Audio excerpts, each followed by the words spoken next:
They don't look at the individuals they're dealing with, their employees, and say, this person has a particular psychology, this one's very different. I have to approach each person differently. They take the path of least resistance, and they do this kind of cookie cutter approach where I'm just going to apply the same strategies to each person. And Musashi was the complete opposite of that. I was thinking about doing a chapter about that towards the end of the Temperance book, because people tend to think Stoicism is having no emotions.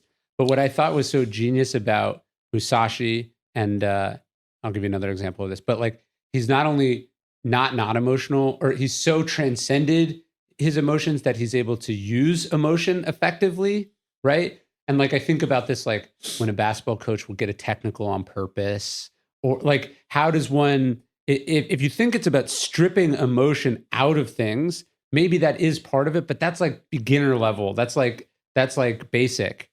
But the real thing is to be able to understand emotions, process them, and then use them, or at the very least, understand other people's emotions and be able to manipulate's the wrong word, but use those emotions to help them or you accomplish what is supposed to be accomplished.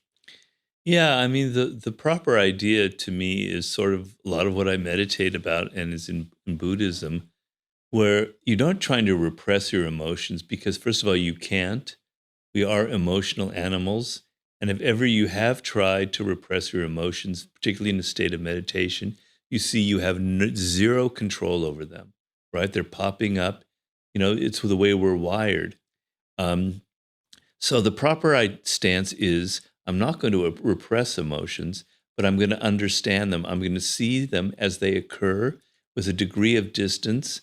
I'm going to see that I'm angry in this moment.